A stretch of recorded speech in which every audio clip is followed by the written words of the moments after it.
Hello and welcome to the Wealth Consulting Group's second quarter 2022 market outlook. So today we're going to review some of what happened during the first quarter of this year, as well as talk about what our outlook is for the rest of the year.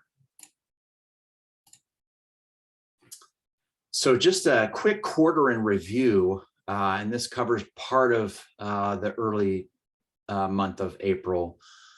But two main things happened that were very significant with the markets.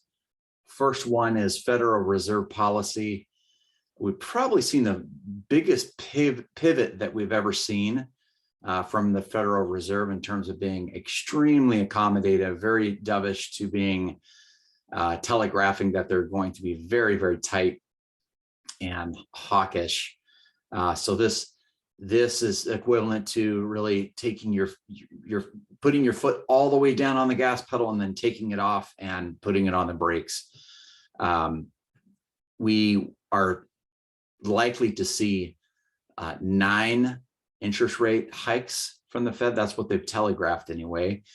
If the economy slows much more than anticipated, and if it looks like there's a risk that we will hit a recession, then they may take their foot off the brakes.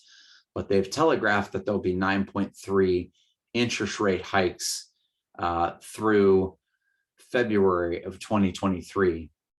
They've also indicated that starting next month, they will be selling $95 billion worth of treasuries and mortgage-backed securities and try to bring their balance sheet down from roughly $9 trillion to $6 trillion. So that would last more than 30 months if they did that. A lot of the fixed income managers that I'm talking to don't think that they'll be able to follow through with both of those, either hiking rates on the short end of the yield curve or the quantitative tightening that they're planning on starting next month. So that is that's the first big issue that happened in the first quarter. The second is what we know what happened with Russia and Ukraine. This looked like it might have been a small geopolitical issue, but this really became an all-out war. Has lasted longer than many would have expected, and it may last for several more months. So initially, people didn't think that this might be a major economic point where we would have a major impact. But with commodity prices and wheat that is grown in Russia as well as Ukraine, and some of the inputs into semiconductors, palladium, neon. This is something that we've seen that commodity prices have jumped quite a bit. So we'll talk about both of these and before we get into an outlook for the second quarter and the rest of the year. So this just shows the Fed funds futures pricing in based on what the Federal Reserve has said, 9.3 interest rate hikes through February of 2023. Very, very aggressive. And then here's the yield curve. We did have some parts of the yield curve that briefly inverted. If we look at the 20-year and the 30-year, that's still slightly inverted. Most fixed income managers indicate that we really need to see at least 75% of the different pairs of spreads invert before it really is indicative of a recession. When we look at the two-year and 10-year, we did briefly invert. Right now, that is backed up to around 34 basis points or 0.34%. I prefer to look at something like the difference between the 3-month Treasury bill and the 10-year Treasury. So very, very short-term cash, money market types of instruments versus a 10-year long bond. So to the extent that I would get paid more from a treasury bill than from a 10-year treasury. That usually is indicative that the outlook for the economy is not good going forward. And so right now we have not seen not anywhere close to seeing a yield curve inversion between the 3-month T-bill and the 10-year treasury. We're about 208 basis points away from that. But we have had rates head higher significantly, almost a parabolic move higher in interest rates. Everything from the short end of the curve significantly to even the 10-year rate has moved up quite a bit just in 2022.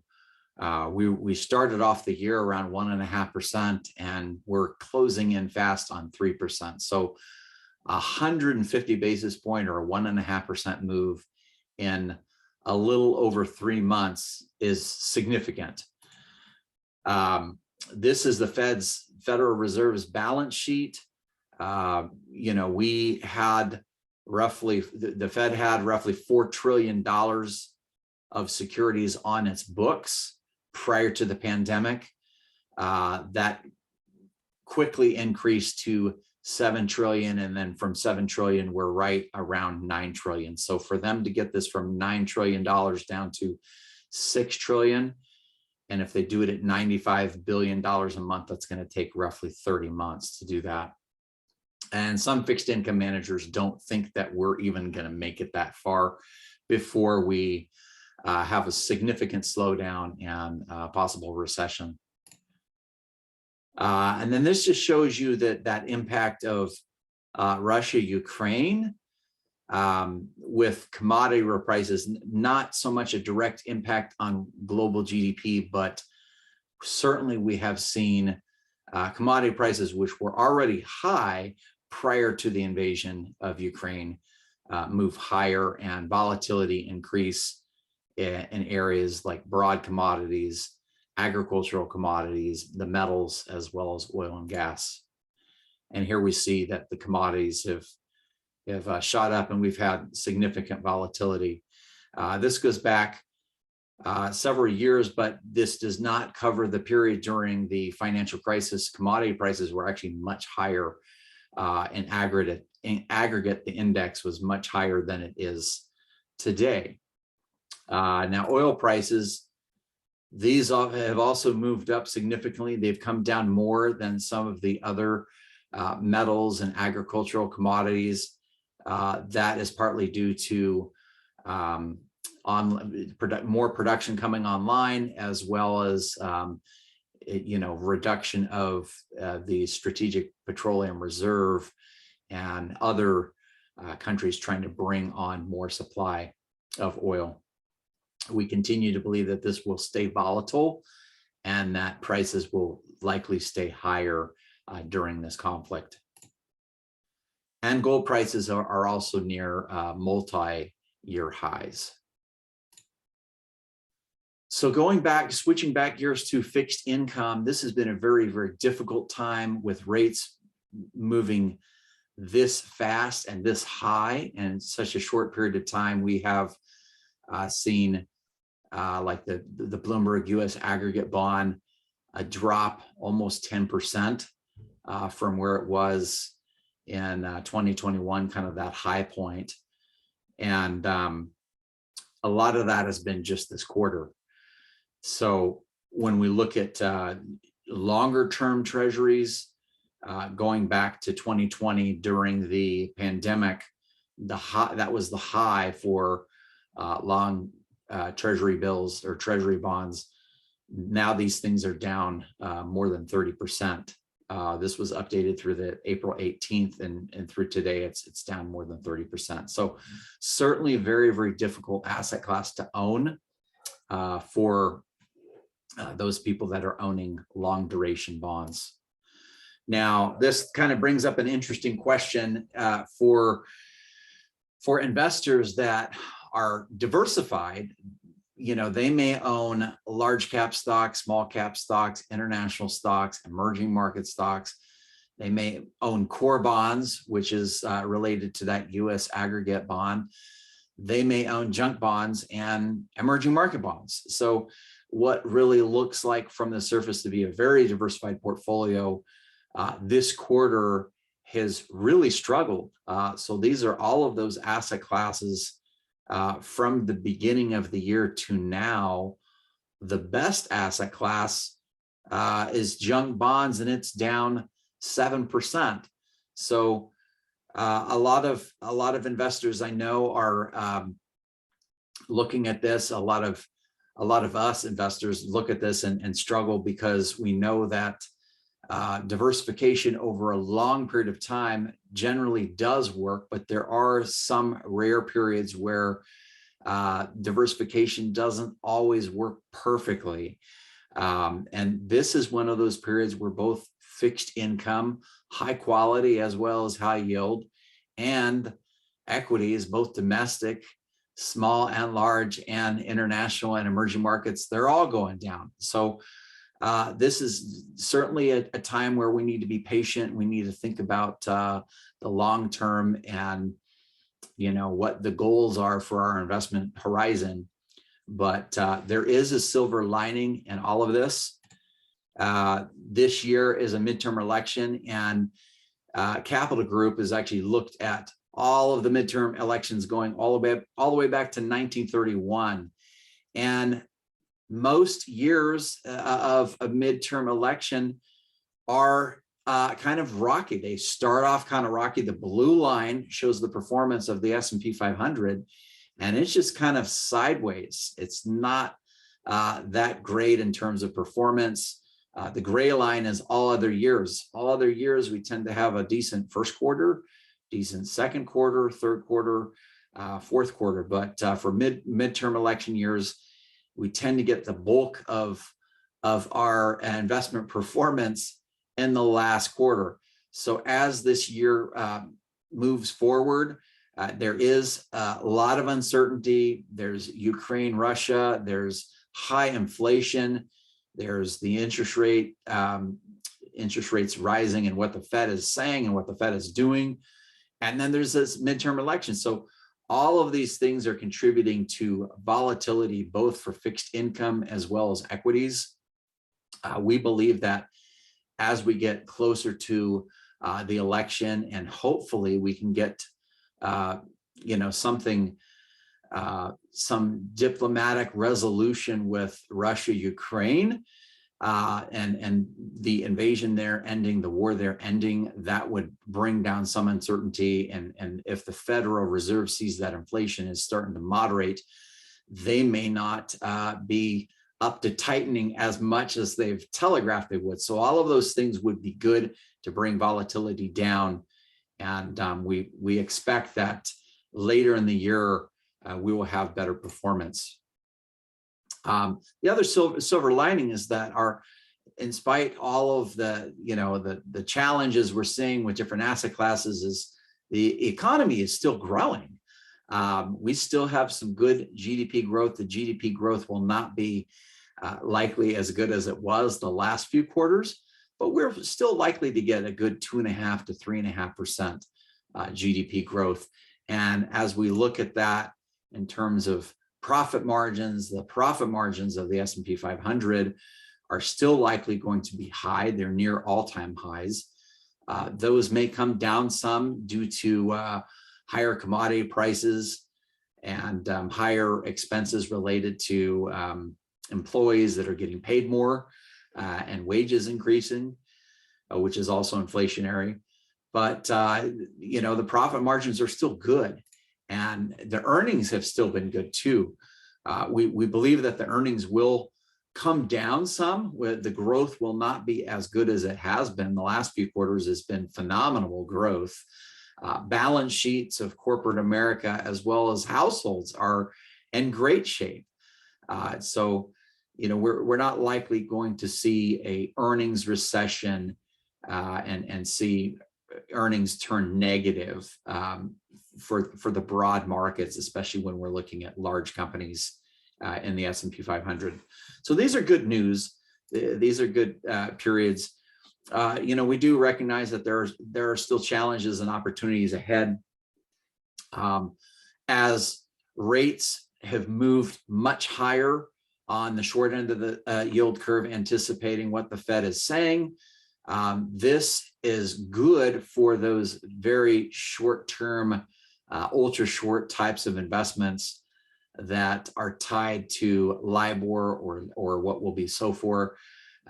These things tend to float, and investments that were paying 0.5% not that long ago are going to be paying more than 2%. So that is very good news for people that are relying on fixed income. They will not have to take as much risk going further out on the curve where there's more interest rate risk. They also won't need to take as much risk in terms of credit. So that is a good thing. Stock valuations have improved. Interestingly, stock returns tend to do well while the Federal Reserve is raising rates. And I'll show you a chart here in a minute. Long-term rates, even though we've had the spike up in the short term, over the long term, we're still very much in a downtrend when it comes to rates. So we'll look at that. Inflation will likely stay high and will moderate closer to year end, as I mentioned, and volatility will also likely stay high, at least through the midterm election. It may come down sooner than that if we get a resolution with Ukraine, Russia. And that Ukraine, Russia can bring commodity prices down. Household finances, as I mentioned, are in great shape. I'll show you some figures there. And we still do have a bit of a supply chain disruption going on. A lot of this right now is due to China's zero COVID policy. They have locked down large parts of Shanghai. A lot of the trade and imports that we get coming into Long Beach, California, come from Shanghai. And right now, there's just a lot of boats that are waiting to take goods, and the cost to ship is still very expensive. And so, as COVID becomes less of an issue in China and as the lockdowns fade out, that will be good for the supply chain to improve. And an improving supply chain will help with inflation as well. So here's the chart that's looking at S&P 500 valuations. Our valuations did get very, very stretched at 20 times enterprise value to trailing 12-month EBITDA, and this has come down. So I would not say that equities are cheap, but they're more attractive now than they were a few months back, several months back actually. So. And this is largely attributed to the fantastic earnings growth that we've had. We've also had some pullbacks, and a lot of the companies that larger growth companies, some of these are down quite a bit. And so we are starting to see some names that may look interesting, that have strong growth, and where they've just been oversold. So that's a good thing for investors. And this chart really is showing the gray line is every time that the Fed has raised rates. Those green rectangles there showing those periods where rates have gone up, and the market on average has gone up when rates have gone up. So 12% annualized on average. So that is good. What we really will look out for is when rates have been hiking and the economy starts slowing. When the Fed cuts rates, that's usually simultaneous when equities will drop, and that's also usually right around when we have a recession. So we will definitely keep an eye on that. And here's the long-term 10-year Treasury trend going back all the way to the early 60s. As you can see here, for the last almost 40 years, we've been in this long secular downtrend of rates that have just gone lower and lower, and we've stayed in this trend channel, kind of moving back and forth but we've stayed relatively tight within this range. Now we're kind of breaking out a little bit above that, but we need to really see some consolidation, some forming of a base before we can definitively say that this trend is broken and it's actually, in fact, reversing the trend higher. So that would take quite a bit of time, as well as likely some consolidation and forming of a base. So we're still not, I would not say that we're out of the woods, but we're not yet at the point where we have to declare that, we're in an uptrend with rates, which would be problematic. And here's a chart that shows inflation. The blue line is inflation. Again, the highest that we've seen in 40 years since 1982. The orange line here is actually the money supply, the M2 money supply, the change. And so this got as high as 27%, and it came down. That is largely related to the Federal Reserve. Not only did they, they cut rates all the way down to zero during the pandemic. When the pandemic first happened, they started buying all these fixed income, mortgage-backed securities, treasuries. They were buying ETFs. They were buying corporate bonds, which was the first time that they did that. But they also brought the reserve requirement for banks down to zero. So if a bank was holding, if they were required to hold 10%, and then that went to zero, all this money became available. So the supply of money increased dramatically, and that is tended to be correlated with higher inflation. We also remember that the government was sending stimulus checks out.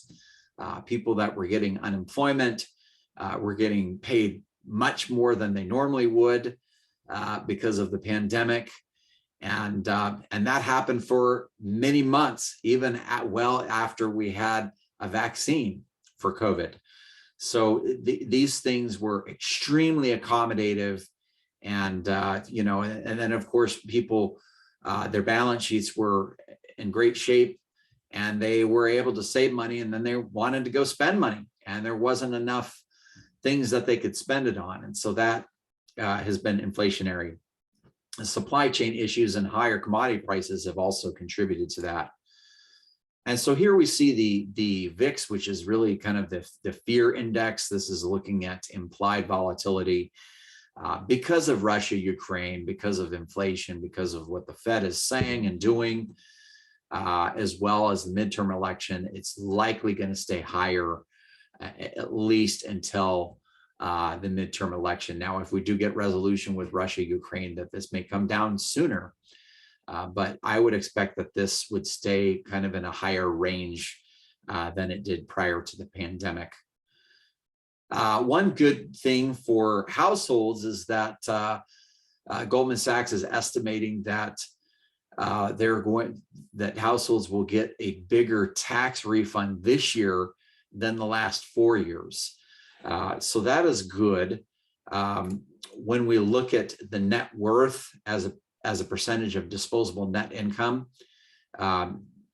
households are doing much, much better coming out of this last recession that we had with COVID, and all that stimulus helped improve household balance sheets. As we know, that home prices, housing prices have also gone up dramatically. And so households are generally very good shape here.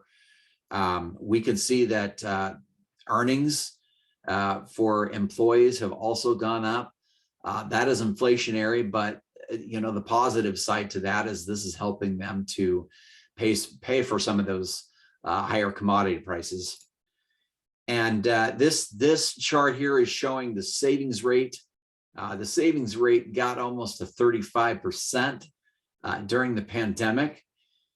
This is, what people were saving as a percentage of their disposable income. A lot of money went into the bank.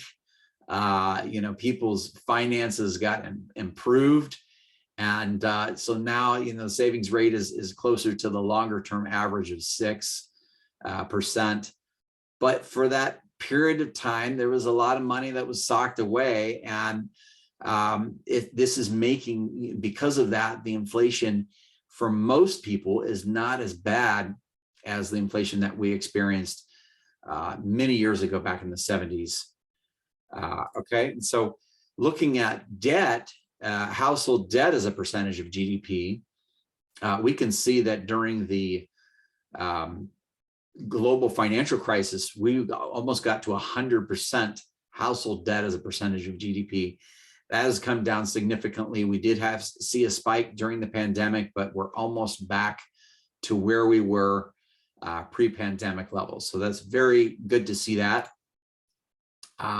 With regard to the employment market, it's been an interesting situation. You've probably heard some people refer to this as the Great Resignation. There's been more people quitting their jobs. And then there's more job openings than there are for people to fill those jobs. So definitely an interesting dynamic.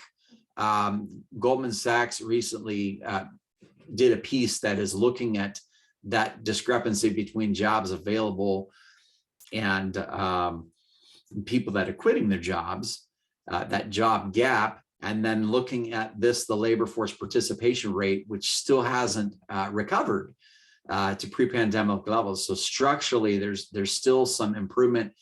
It does appear that there's some momentum behind the employment situation, and that things will continue to improve.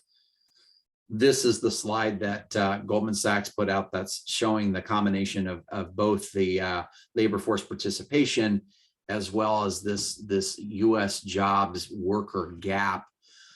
Because of this, we believe that the employment rate may continue to fall, and this will give us some time. Typically, when the unemployment rate falls and bottoms and then it starts moving higher, it usually doesn't need to move that much above where the bottom was. And that's usually around when we get a recession. So we don't see that happening anytime soon. We are looking at it. We believe there's enough momentum with employment to get us through this year. And next year, I think, is a bigger concern for a recession. And as we look at U.S. financial conditions, they have tightened some, but as you see here in the chart, though, it's all relative to where we were. They haven't tightened significantly like they did during the financial crisis or during the recession with the technology bubble. So we're nowhere near those levels. We're actually not even back to pre-pandemic levels. And so this is good news too. We will keep an eye on this. High yield spreads are also still very, very tight. Financial conditions are still relatively good. When we look at shipping and kind of this supply chain issue with disruption and shipping, the dry bulk index, which is shipping dry bulk food items, this has come down significantly. But when we look at something like container rates from Shanghai to Los Angeles, it's still very expensive. And we believe part of this is just due to China's zero COVID policy. This will likely come down as COVID fades away in China. And then this is another index that's looking at something similar with Shanghai shipping containers. And so final thoughts on all of this is, we continue to like equities relative to bonds. We favor credit over duration, although the moves that we've seen with interest rates are largely getting priced into fixed income. We think that there might be a little bit more pain on the long end of the curve and in the belly of the curve, which is kind of that 5 to 7 year range, and then going out beyond that.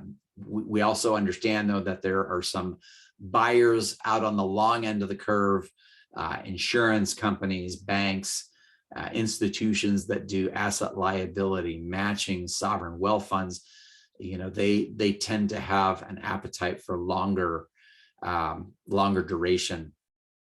And so with regard to sectors, we continue to like energy, financials, industrials, materials.